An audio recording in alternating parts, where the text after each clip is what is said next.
Bugun men sizlarga 1 iyulgacha pensionerlar uchun juda muhim bo'lgan masalani tushuntirib beraman. Gap shunchaki oddiy xabar haqida emas, balki kimlarga qo'shimcha pul berilishi kerakligi.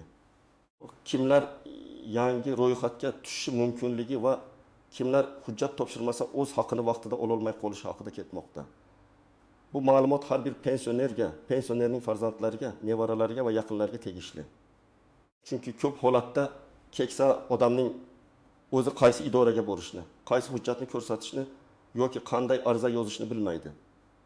Shuning uchun videoni oxirigacha ko'ring. Men hammasini oddiy tilda misollar bilan tushuntiraman.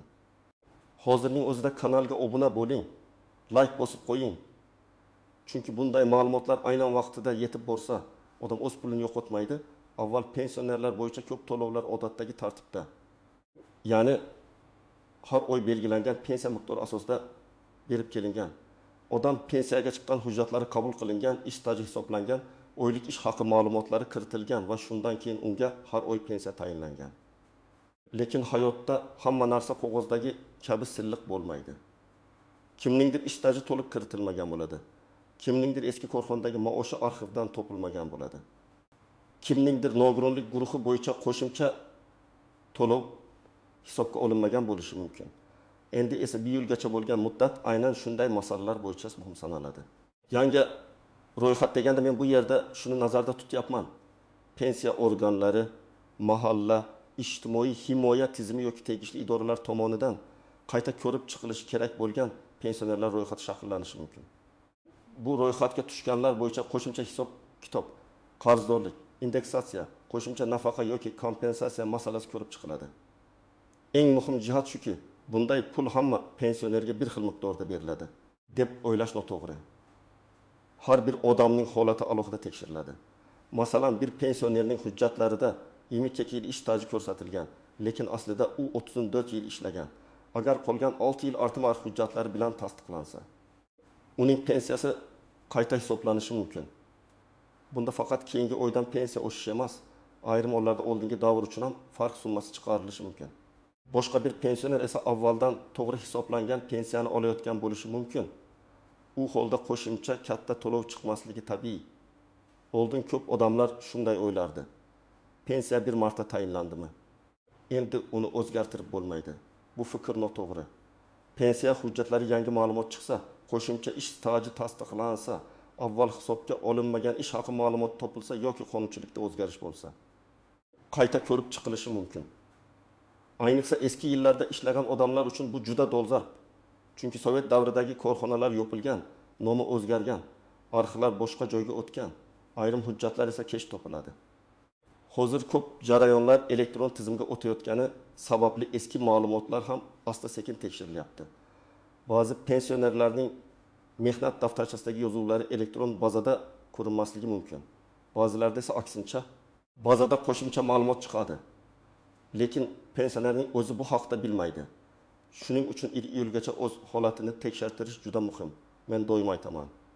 Pensioner o'z pensiyasini faqat bank kartasiga tushgan summa bilan bog'lamasligi kerak. Uning o'rtada hisob kitob bor, staj bor, koeffitsient bor, ustama bor, imtiyoz bor.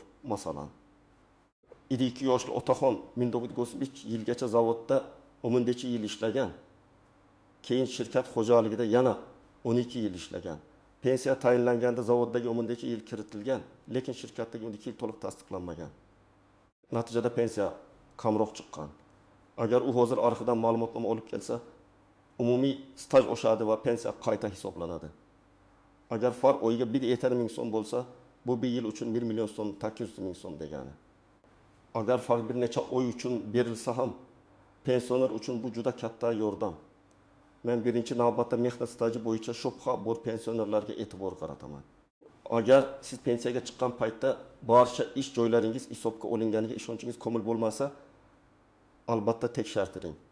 Mehnat daftarchangizda yozuv bor, lekin pensiya hujjatlarida u davr kiritilmagan bo'lishi mumkin. Ba'zan yozuvdagi muhr xira bo'ladi, tashkilot nomi noto'g'ri yozilgan bo'ladi yoki buyruq raqami ko'rsatilmagan bo'ladi. Bunday holatda arxiv ma'lumotnomasi talab qilinadi.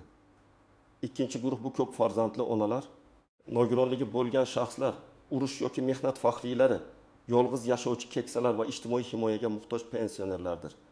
Chunki ayrim ustama va qo'shimcha to'lovlar aynan maqomga bog'liq bo'ladi. Masalan, pensioner yolg'iz yashasa, parvarishga muhtoj bo'lsa yoki nogironlik guruhi bo'yicha qo'shimcha yordam olish huquqiga ega bo'lsa, buni hujjat bilan tasdiqlash kerak. Idora hamma narsani o'zidan o'zi bilib olmaydi. Ma'lumot bazada chiqmasa, pensioner ariza bermasa, to'lov kechikishi mumkin. 3-guruh bu pensiyasi oxirgi yillarda umuman qayta ko'rib chiqilmagan pensionerlardir. Agar siz bir necha yildan beri deyarli bir xil summa olayotgan bo'lsa, deyarli bir xil summa olayotgan bo'lsangiz, faqat umumiy oshishlar qo'shilgan bo'lsa, lekin shaxsiy hujjatlaringiz qayta tekshirilmayotgan bo'lsa, hozir tekshirtirishning ayni vaqti. Chunki ayrim pensionerlar pensiya miqdorini qo'shnisi bilan solishtiradi va hayron bo'ladi. Men ko'proq ishlaganman, lekin kamroq olyapman deydi. Buning sababi ko'pincha ish staji yoki ish haqi ma'lumotlaridagi farq bo'ladi.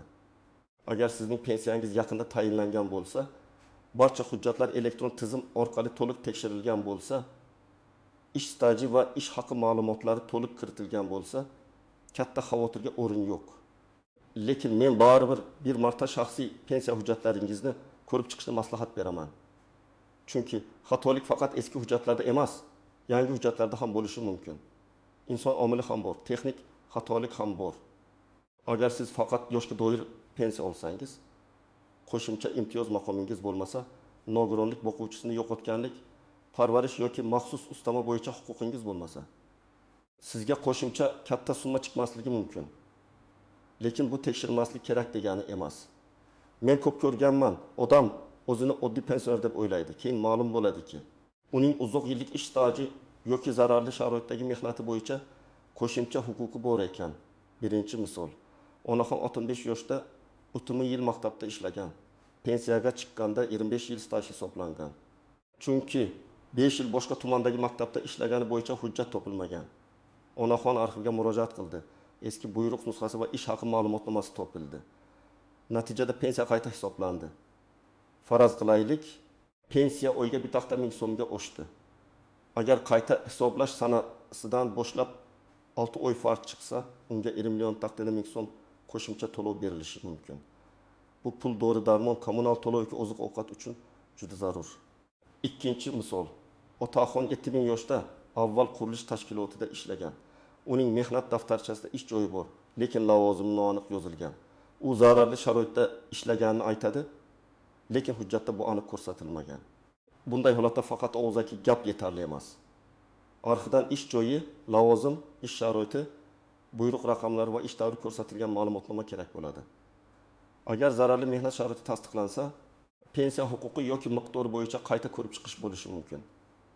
Agar tasdiqlanmasa, idora pul chiqara olmaydi. 3-misol, pensioner ayol nogiron farzandini ko'p yillar parvarish qilgan. Lekin pensiya tayinlanganda bu holat alohida ko'rib chiqilmagan. U o'zida hech qanday huquq yo'q deb o'ylagan. Keyin mahalladagi mutaxassis unga ijtimoiy himoya bo'yicha qo'shimcha murojaat qilish mumkinligini tushuntirgan. Hujjatlar yig'ilgan, tibbiy ma'lumotlar va oilaviy holat tekshirilgan. Natijada unga ayrim yordam turlari bo'yicha yo'l ochilgan. Bu yerda asosiy saboq shuki, odam o'z holatini yashirmasligi, uyalmasligi va albatta so'rashi kerak. 4-misol, pensiya kartasiga har oy pul tushadi. Lekin u qaysi summa pensiya, qaysi summa kompensatsiya, qaysi summa qo'shimcha to'lov ekanini bilmaydi. Keyin bir oy kamroq pul tushsa, vahimaga tushadi.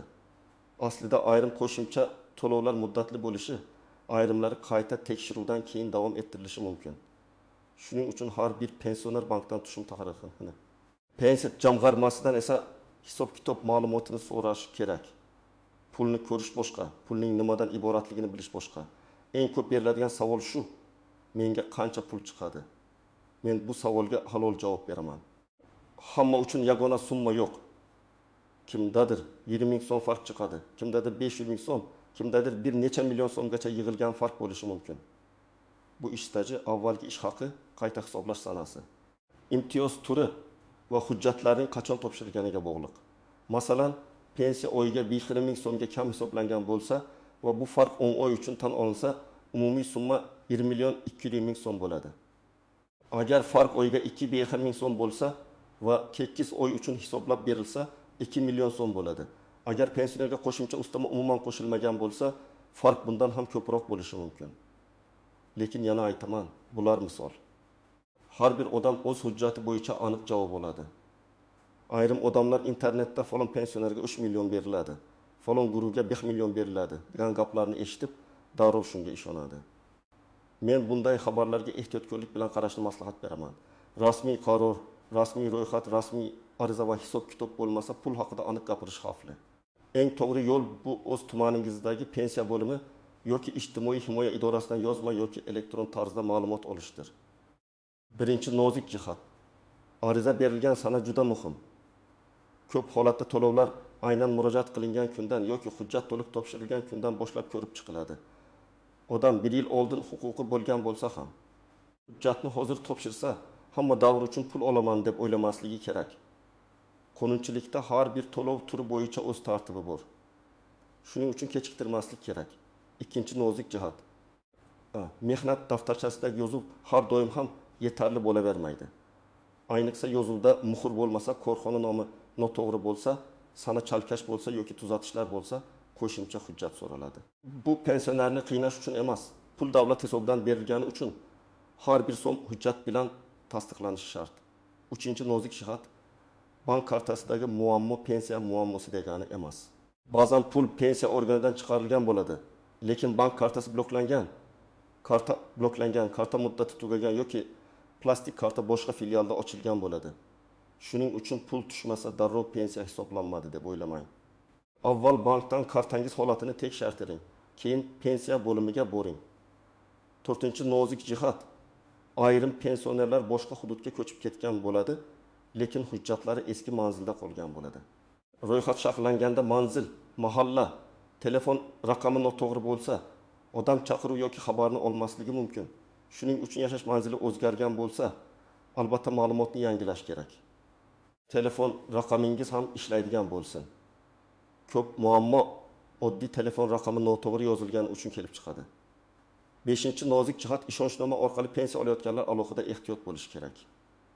Agar pensionerning o'zi yura olmasa, farzandi yoki qarindoshi uning nomidan murojaat qilishi mumkin.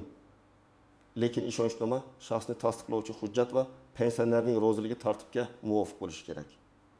Aks holda idora ma'lumot bermasligi yoki arizani qabul qilmasligi mumkin. Men sizlarga aniq tartibni aytaman. Birinchi qadam, pensiya hujjatlaringizni yig'ing. Pasport yoki ID karta, pensiya guvohnomasi, mehnat daftarchasi, mavjud arxiv ma'lumotnomalari, ish haqi haqidagi ma'lumotlar, nogironlik bo'yicha hujjatlar, imtiyozga oid guvohnomalar, bank karta ma'lumotlari tayyor bo'lsin. Agar hujjatlar eski bo'lsa, ularning nusxasini ham olib qo'ying. Ikkinchi qadam, tuman yoki shahar pensiya jamg'armasi bo'limiga murojaat qiling. U yerda men pensiyam qayta hisoblab chiqilganmi? Ish stajim to'liq kiritilganmi? Menga 2 yilgacha shakllanayotgan ro'yxat bo'yicha qo'shimcha to'lov yoki qarzdorlik bor yo'qligini tekshirib bering deb ayting. Og'zaki so'rash bilan cheklanib qolmang. Imkon bo'lsa yozma ariza qoldiring. Arizada ism, familiya, tug'ilgan sana, pasport ma'lumoti, telefon raqami, yashash manzili va murojaat mazmuni aniq yozilsin. 3-qadam, agar sizda staj bo'yicha shubha bo'lsa, arxivga murojaat qiling. Eski ish joyingiz qaysi tumanda bo'lgan? Korxona nomi nima bo'lgan? Qaysi yillarda ishlagansiz? Lavozimingiz qanday bo'lgan? Bularni imkon qadar aniq yozing. Arxiv xodimi sizning o'rningizga taxmin qilib topa olmaydi. Qancha aniq ma'lumot bersangiz, hujjat topilishi shuncha oson bo'ladi. 4-qadam, mahallaga ham xabar bering. Ayniqsa yolg'iz yashovchi pensioner, nogironligi bor odam, parvarishga muhtoj keksa yoki ijtimoiy yordamga ehtiyojmand oila bo'lsa, mahalla bu holatni bilishi kerak. Ba'zi yordam turlari mahalla tavsiyasi yoki ijtimoiy xodim xulosasi bilan bog'liq bo'lishi mumkin. Uyda jim o'tirib, keyin menga hech kim aytmadi deyish foyda bermaydi. 5-qadam. Har bir javobni yozma oling. Agar sizga pul chiqmaydi deyishsa, nima sababdan chiqmasligini so'rang. Staj yetmayaptimi, hujjat yo'qmi, imtiyoz tasdiqlanmaganmi, ariza muddati o'tganmi, aniq bilib oling. Shunda keyingi qadamni to'g'ri qilasiz. Agar faqat og'zaki rad javobi olsangiz, keyin isbotlash qiyin bo'ladi. Ariza juda murakkab bo'lishi shart emas. Men pensiya miqdorim, ish stajim va menga tegishli qo'shimcha to'lovlar bo'yicha qayta tekshiruv o'tkazib berishingizni so'rayman deb yozish mumkin. Keyin agar aniq sabab bo'lsa, masalan 1965 yildan 1992 yilgacha falon korxonada ishlagan davrim pensiya hisobiga kiritilgan yoki kiritilmaganini tekshirib berishingizni so'rayman deb qo'shasiz. Agar nogironlik, parvarish, yolg'iz yashash yoki boshqa imtiyoz bo'lsa, uni ham yozasiz. Arizaga hujjat nusxalarini ilova qiling. Asl hujjatni topshirib yuborishda ehtiyot bo'ling, faqat talab qilinganda ko'rsating. Nusxaga qabul qilingan sana va mas'ul xodimning belgisi qo'yilsa, yanada yaxshi. Elektron murojaat qilgan bo'lsangiz, murojaat raqamini saqlab qo'ying. Bu raqam keyin javobni kuzatish uchun kerak bo'ladi. Birinchi xato. Odamlar mish-mishga ishonadi. Qo'shnimga pul tushibdi, demak menga ham tushish kerak deyishadi. Yo'q, qo'shnining hujjati boshqa, sizniki boshqa. Bir mahallada yashash yoki bir xil yoshda bo'lish bir xil pensiya degani emas. Ikkinchi xato, hujjatlarni kech yig'ish. Arxiv ma'lumotnomasi ba'zan bir kunda chiqmaydi. Eski korxona hujjatlari boshqa viloyatda bo'lishi mumkin. Shuning uchun 1 iyulgacha deyilgan muddatni oxirgi kunga qoldirmang. Bugun boshlang, ertaga emas. Uchinchi xato, farzandlar befarq bo'ladi. Pensionni ota-onamiz ko'pincha idoraga borishga uyaladi. Navbatda turishga qiynaladi, hujjatni tushunmaydi. Farzand sifatida siz yordam berishingiz kerak. Bu faqat pul masalasi emas, bu ota-onaning haqqi masalasi. 4-xato, karta va hisob raqamini yangilamaslik. Agar karta muddati tugagan bo'lsa yoki bank rekvizitlari o'zgargan bo'lsa, pul vaqtida tushmay qolishi mumkin. Pensiya organida ham, bankda ham ma'lumot bir xil bo'lishi kerak. 5-xato, bir marta rad javob eshitib to'xtab qolish. Agar sizda hujjat bo'lsa, haqli savol bo'lsa, qonuniy asos bo'lsa, qayta murojaat qilishdan qo'rqmang. Lekin buni janjal bilan emas, hujjat bilan, yozma ariza bilan, tartib bilan qiling. Iyul sanasi bu yerda muhim chegara sifatida qaraladi. Chunki ko'p ro'yxatlar, qayta tekshiruvlar, ijtimoiy to'lovlar yoki hisobot davrlari ma'lum muddat bilan bog'liq bo'ladi. Agar siz shu muddatgacha o'z holatingizni aniqlatsangiz, hujjatlaringiz tizimga vaqtida tushadi.